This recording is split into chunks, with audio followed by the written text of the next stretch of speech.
Autoacopladores o isolators. Los isolators, si lo buscan en la traducción, se puede encontrar como aisladores. Y es justamente lo que hacen: aíslan una parte de un circuito con otra parte del mismo circuito.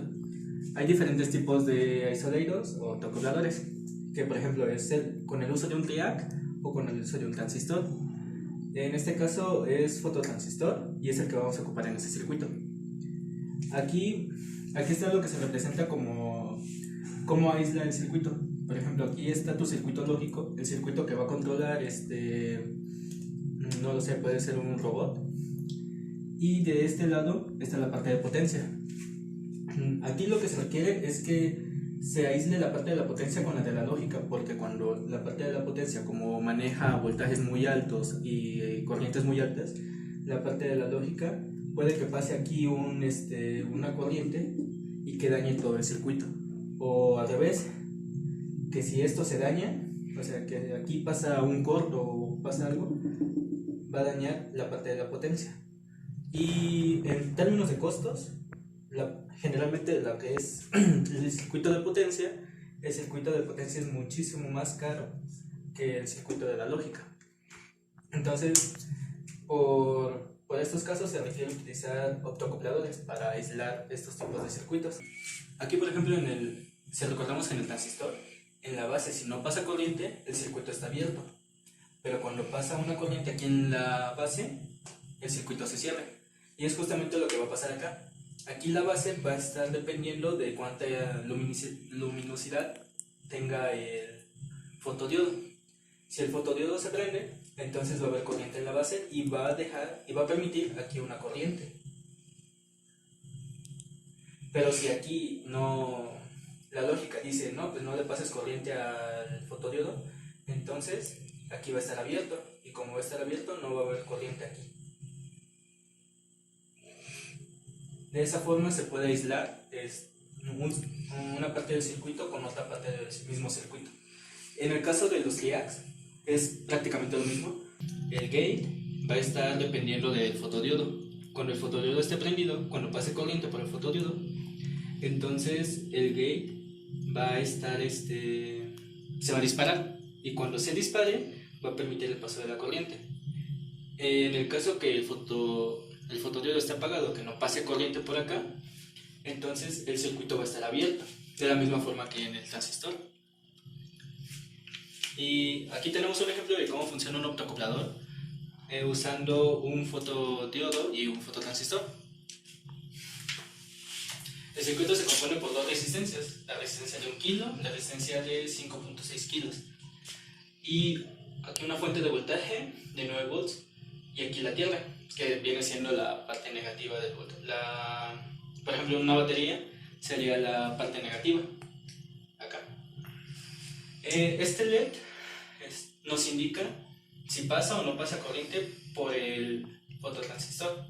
Acá, si pasa corriente, entonces se prende el LED. Si no pasa corriente, entonces no se prende el LED. Usaremos una fuente de 9 volts para hacer estas pruebas. Y entonces, suponiendo que la corriente de esta fuente de voltaje empieza a circular por este lado, nos vamos a dar cuenta que en este lado, como el fotodiodo está apagado, esto se va a comportar como un circuito abierto.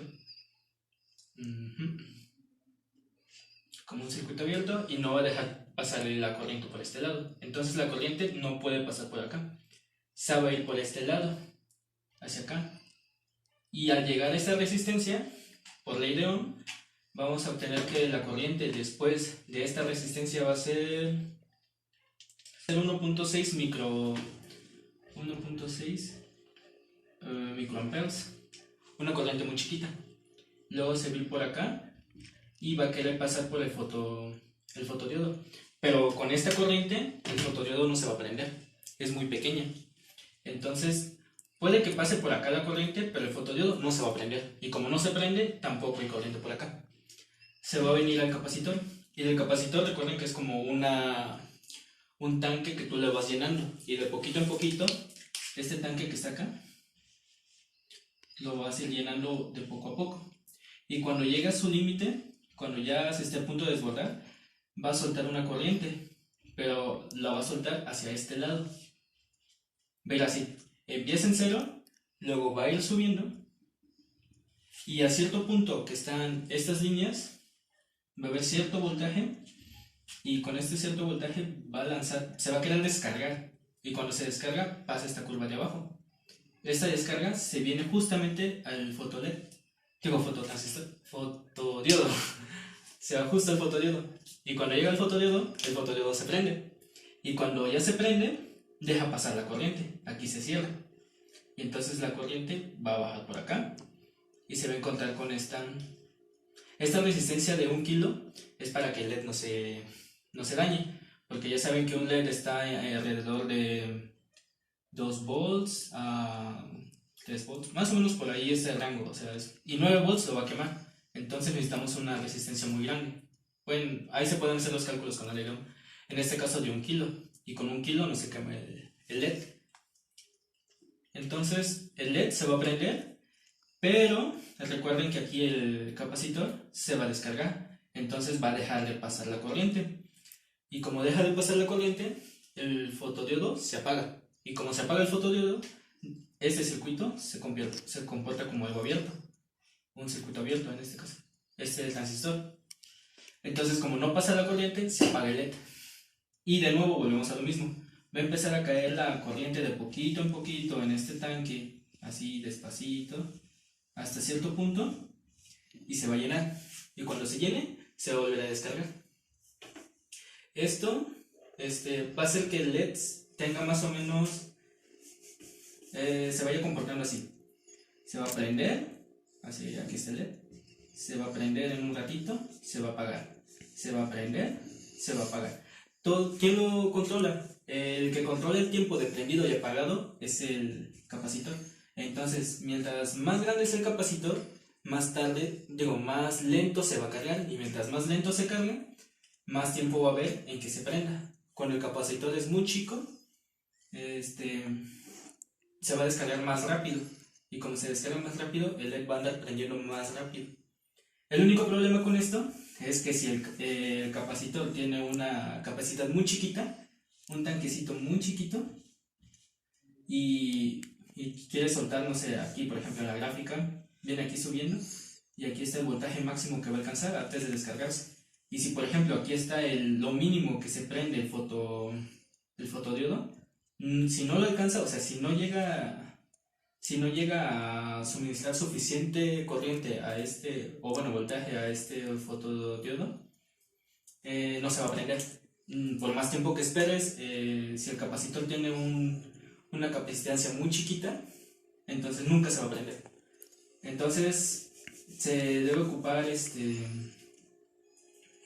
bueno, por ejemplo, hay capacitores variables en los que tú les puedes dar subiendo el valor de la capacitancia. Es como si en el tanque tú lo que hicieras fuera hacerlo más grande y al mismo tiempo lo puedes hacer más chiquito. O sea, tú controlas de qué tamaño va a ser, si así o de este tamaño.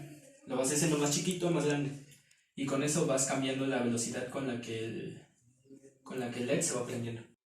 Lo primero que hicimos fue conectar el LED. Posteriormente, conectamos el optoacoplador en donde la patita 6 va a coincidir con el ánodo del LED. Vamos posteriormente a puentear lo que es la patita 4 del optoacoplador con la resistencia de 1 kilo.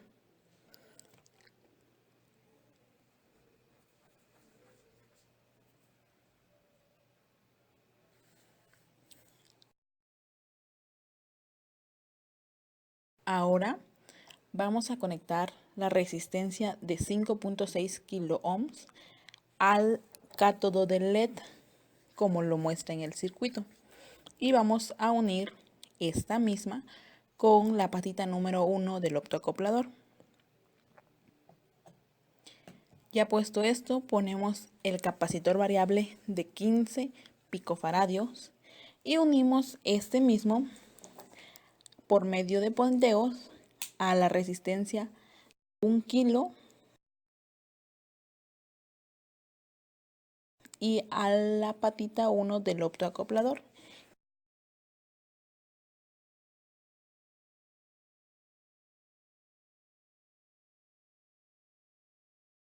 Y así finalizamos nuestro circuito. Ahora vamos a mostrar el funcionamiento del circuito de un optoacoplador. Para eso, la conexión del positivo va a venir entre la entrada de la resistencia y el LED, aquí, y el negativo va a entrar en el pin 2 del optoacoplador. Y aquí vemos que nuestro LED está parpadeando. Eso es debido a la carga y descarga de nuestro capacitor.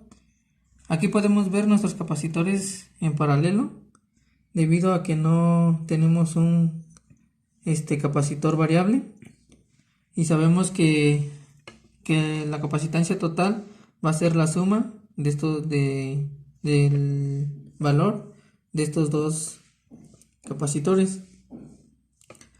Ahora vamos a ver que estamos alimentando nuestro circuito con un voltaje de 7.5, y vamos a ver qué es lo que pasa cuando aumentamos el voltaje. Vamos a ver.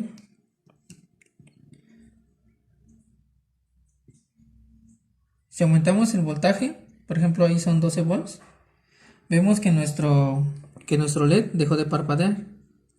Y esto es debido a que, como el voltaje es muy alto en nuestro circuito, el voltaje va a venir en esta dirección, aquí, y va a entrar a nuestro foto LED. Y entonces ya no vamos a poder ver la carga y descarga de nuestro capacitor. En realidad sí se está descargando, pero como el voltaje aquí de entrada es muy grande, ya no vemos la descarga del capacitor. Por eso es que nuestro LED en el circuito siempre se mantiene prendido. Ahora, si el voltaje de aquí fuera muy chiquito, vamos a ver cómo nuestro capacitor se va a cargar y descargar. Vamos a ver una mejor apreciación aquí en el foto LED. Y vamos a ver aquí, bajamos el voltaje.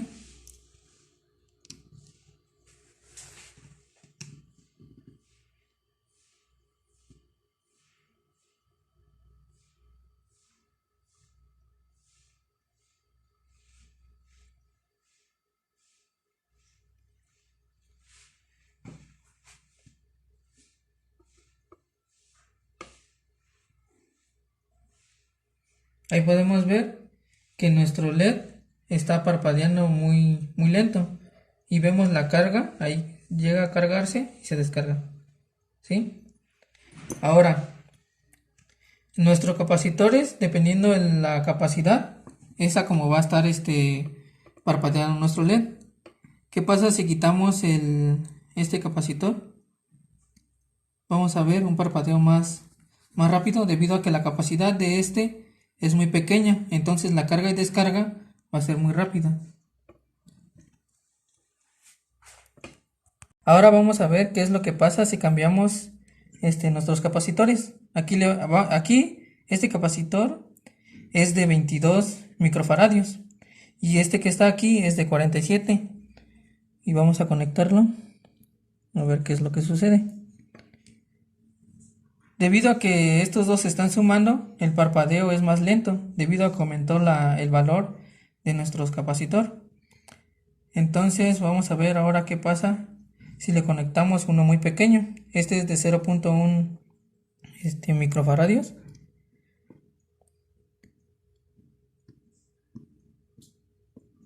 Y vamos a ver que en realidad pues no le afecta nada, debido a que este capacitor, bueno, su capacitancia es muy pequeña. Y si desconectamos el LED se mantiene prendido, debido a que es muy pequeño. Y regresamos a conectar el capacitor que teníamos al inicio, y vemos que es el mismo parpadeo.